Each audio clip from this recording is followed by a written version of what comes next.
The Apple of China. नहीं समझे? अरे भाई, Xiaomi कुछ साल पहले इसी नाम से ही तो फेमस था। इस ब्रांड ने अपने टाइम पर एप्पल, सैमसंग और माइक्रोसॉफ्ट जैसे ब्रांड्स की तो बैंड ही बजा दी थी। लॉन्च होते ही Xiaomi के फोन्स 1 मिनट में ही खत्म हो जाते थे। लेकिन अब क्वेश्चन यह है कि आज ये ब्रांड अपने डाउनफॉल की तरफ क्यों जा रहा है। आज के इस वीडियो में हम Xiaomi के राइज एंड फॉल की पूरी स्टोरी जानने वाले हैं।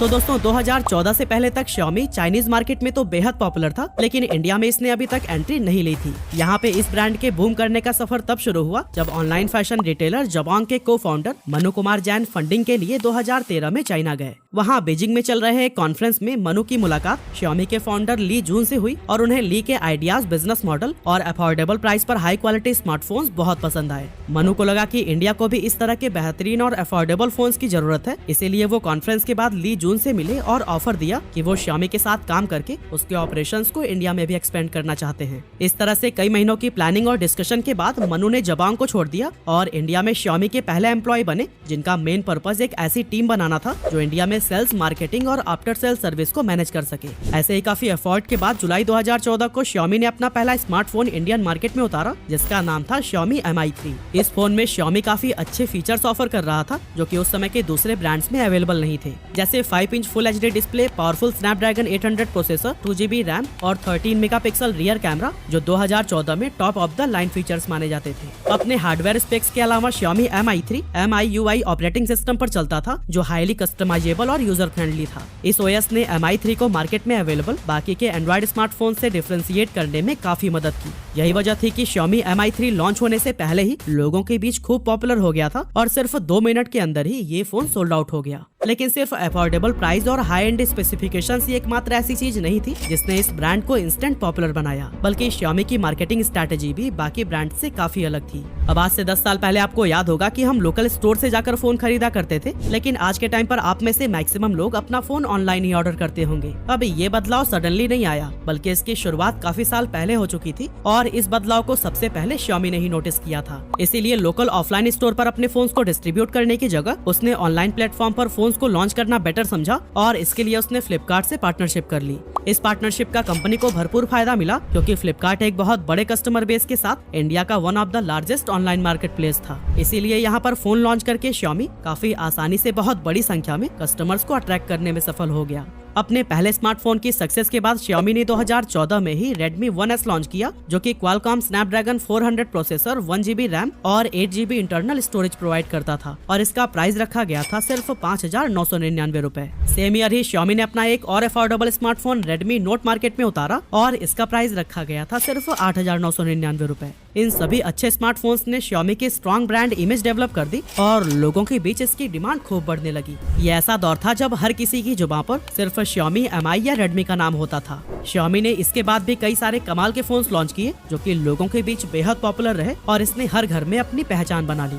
ये अपने स्मार्टफोन्स का लुक बिल्कुल आईफोन के जैसा बनाते थे, इसीलिए यह फोन उन लोगों के लिए एक बेहतरीन अल्टरनेटिव था जो एप्पल के महंगे फोन को तो अफोर्ड नहीं कर सकते थे, लेकिन उसके जैसा लुक जरूर चाहते थे। लोगों के बीच Redmi Note सीरीज को लेकर भी खूब क्रेज देखने को मिला और इस सीरीज के फोन का लोग महीनों पहले से इंतजार करते थे। इसी क्रेज और डिमांड की वजह से Xiaomi 2017 के एंड तक बाकी के सारे पुराने प्लेयर्स को पीछे करते हुए इंडियन स्मार्टफोन मार्केट में नंबर 1 पर आ गया। अब इसके नंबर 1 पर आने के पीछे 3 मेन रीजंस थे। पहला ये कि लोग उस टाइम पर कीपैड वाले फोन्स यूज करते थे जिसकी बैटरी काफी लॉन्ग लास्टिंग होती थी, लेकिन जब वो शुरुआती स्मार्टफोन पर शिफ्ट हुए तो इसकी बैटरी बहुत ही जल्दी लो हो जाती थी और इसी प्रॉब्लम की वजह से काफी लोग स्मार्टफोन के साथ साथ एक कीपैड वाला फोन भी रखते थे। लेकिन Xiaomi इंडिया में पहला ऐसा ब्रांड था जिसने इस प्रॉब्लम को समझा और 4000 mAh तक की कैपेसिटी वाली बड़ी बैटरी के साथ स्मार्टफोन्स को लॉन्च किया। Xiaomi के सक्सेस का सेकेंड रीजन था कि उस समय सैमसंग और एप्पल मार्केट के प्रीमियम सेगमेंट पर तो राज कर रहे थे, लेकिन उनका प्राइस इतना ज्यादा था कि मैक्सिमम लोग उनके फोन्स को अफोर्ड ही नहीं कर पाते थे।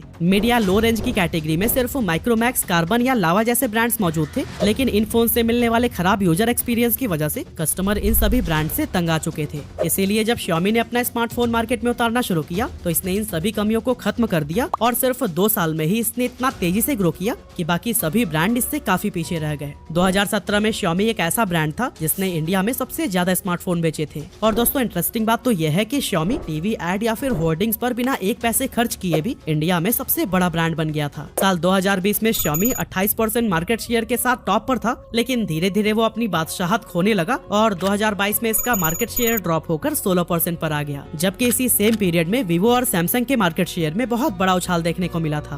तो आखिर क्या रीजन है कि Xiaomi धीरे धीरे अपने कस्टमर्स को खोता जा रहा है और जिस ब्रांड के लिए पहले लोगों के बीच इतना क्रेज हुआ करता था वो अब इसे छोड़कर क्यों जाने लगे हैं? आइए इसको समझते हैं। डाउनफॉल इन लो प्राइस सेगमेंट। तो दोस्तों, जब Xiaomi इंडियन मार्केट में एंटर हुआ था उस समय बहुत बड़ी संख्या में न्यू स्मार्टफोन यूजर्स बने थे, लेकिन ये आदमी का स्वभाव है कि अगर वो उस टाइम 15,000 का फोन यूज कर रहे थे तो अगली बार 20 या 25,000 का फोन तो जरूर ट्राई करना चाहेंगे, क्योंकि हमें और भी ज्यादा बेटर फीचर्स का एक्सपीरियंस तो करना ही होता है। यही वजह है कि फिलहाल इंडिया में स्मार्टफोन के प्रीमियम सेगमेंट की तरफ यूजर्स काफी तेजी से अट्रैक्ट हो रहे हैं, लेकिन Xiaomi के 70 से 80% स्मार्टफोन 15,000 के अंदर हैं और इस प्राइस सेगमेंट में बहुत बड़ा डाउनफॉल आया है, जिसका असर Xiaomi के मार्केट शेयर पर भी देखने को मिल रहा है। अब यही सब देखते हुए Xiaomi ने भी प्रीमियम सेगमेंट में अपने फोन्स लॉन्च किए, लेकिन उसमें अभी कुछ खास कामयाबी नहीं मिल पाई है, क्योंकि Xiaomi की ब्रांड इमेज एक अफोर्डेबल स्मार्टफोन वाली हो गई है, जिस वजह से लोग इसे प्रीमियम सेगमेंट में एक्सेप्ट नहीं कर पा रहे हैं।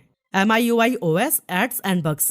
एक टाइम पर जो चीज Xiaomi को बाकी ब्रांड से अलग बनाती थी वो थी उसकी शानदार MIUI OS, जो बहुत ही ज्यादा स्मूथ थी। टाइम पर अपडेट्स भी आते थे और ओवरऑल लोगों का यूजर एक्सपीरियंस भी बहुत अच्छा था। हालांकि शुरुआत में इसके अंदर बोटवेयर और एड्स जैसे प्रॉब्लम्स आए, लेकिन इन्हें काफी हद तक सॉल्व कर दिया गया। मगर अभी पिछले कुछ सालों से ये प्रॉब्लम्स लगातार बढ़ते ही जा रहे हैं, क्योंकि जहाँ एक तरफ इसमें काफी सारे बोटवेयर हैं, तो वहीं दूसरी तरफ यूजर्स बग्स की प्रॉब्लम भी फेस कर रहे हैं। अब अगर आप बोटवेयर नहीं समझे तो इसका मतलब होता है प्री इंस्टॉल्ड ऐप जो आपके बैटरी पावर और स्टोरेज को खाते हैं और इन्हें चाह कर भी आप अनइंस्टॉल नहीं कर सकते। अब अगर आप Xiaomi का कोई सस्ता फोन लेते हैं तो उसके अंदर MIUI में कई तरह की प्रॉब्लम्स और बोटवेयर होते हैं। यहाँ तक कि Xiaomi के प्रीमियम फोन्स भी इससे पूरी तरह से बच नहीं पाए हैं। ऐसे में प्रीमियम प्राइस पे करने पर भी जब उस लेवल की फील न मिले तो यूजर्स बहुत ही ज्यादा डिसअपॉइंट हो जाते हैं, और ये भी एक बहुत बड़ा रीजन है कि Xiaomi प्रीमियम सेगमेंट में लॉयल कस्टमर नहीं बना पा रहा है। Motherboard and camera issues. पिछले कुछ सालों में Xiaomi के फोन्स में GPS issues, overheating, poor battery life, laggy performance और नेटवर्क कनेक्टिविटी इश्यूज देखने को मिले हैं। Redmi Note 10 Pro और Redmi Note 10 Pro Max के कस्टमर्स ने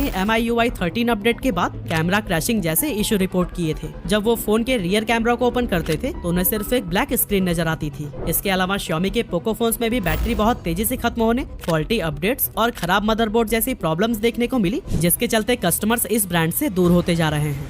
no hero product. Redmi Note series हमेशा से ही Xiaomi का हीरो प्रोडक्ट था। ऐसे में अगर इस ब्रांड का कोई और फोन ज्यादा पॉपुलर न भी हुआ हो तो कंपनी को कोई खास फर्क नहीं पड़ता था, क्योंकि Redmi Note 3, 4, 5, 6 या फिर और भी इस सीरीज के कई सारे फोन्स इतने पॉपुलर थे कि वो हमेशा से ही डिमांड में रहते थे, जिससे कंपनी की कमाई तो होती ही रहती थी, साथ ही ब्रांड इमेज भी बनी रहती थी। लेकिन अब इस नोट सीरीज का क्रेज भी काफी हद तक कम हो गया है और इसकी वजह है इस सीरीज के फोन्स में आने वाली प्रॉब्लम। साथ ही उसी प्राइस रेंज में अब OnePlus, Vivo या Samsung के फोन्स भी अवेलेबल हैं जो बेहतर यूजर एक्सपीरियंस प्रोवाइड कर रहे हैं। यही वजह है कि पिछले साल Xiaomi की सेल्स काफी डाउन हुई और OnePlus का Nord CE2 smartphone most selling बन गया।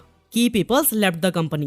दोस्तों, जुलाई 2021 में Xiaomi को इंडिया में एस्टेब्लिश करने वाले मनु कुमार जैन चुपचाप बेंगलुरु से दुबई मूव कर गए, जिसके बाद इन्हें मैनेजिंग डायरेक्टर से डायरेक्टर बना दिया गया, मगर बाद में इन्होंने डायरेक्टर के पद से भी इस्तीफा दे दिया। अब इनका कंपनी छोड़कर जाना भी Xiaomi के लिए अच्छा साबित नहीं हुआ, क्योंकि ये शुरुआत से ही हर ऑपरेशंस को काफी अच्छे से समझते थे। साथ ही इंडियन कस्टमर्स के बिहेवियर से भी वे काफी अवेयर थे। इंडिया में मनु Xiaomi का एक फेस बन गए थे, जिस वजह से उनके जाने पर कस्टमर्स काफी डिसपॉइंट हुए। Vast product line. दोस्तों, Xiaomi के डाउनफॉल का एक और रीजन था इसका वास्ट प्रोडक्ट लाइनअप, जो लोगों को कंफ्यूज करने लगा था। Xiaomi लगभग सेम प्राइस रेंज में बहुत सारे फोन्स लॉन्च कर रहा था, जिसकी वजह से लोग Xiaomi के फोन्स को एक दूसरे से डिफरेंशिएट करने में प्रॉब्लम फेस करने लगे और कोई भी स्मार्टफोन एक यूनिक आइडेंटिटी डेवलप नहीं कर पाया। इन्हीं सभी रीजंस की वजह से इंडियन स्मार्टफोन मार्केट का ये किंग आज बहुत तेजी से अपने डाउनफॉल की तरफ बढ़ रहा है। अब Xiaomi मार्केट में फिर से वापसी कर पाएगा या नहीं, ये तो हमें आने वाले वक्त में ही पता चल पाएगा। लेकिन आपका क्या ओपिनियन है, हमें कमेंट में जरूर बताइएगा।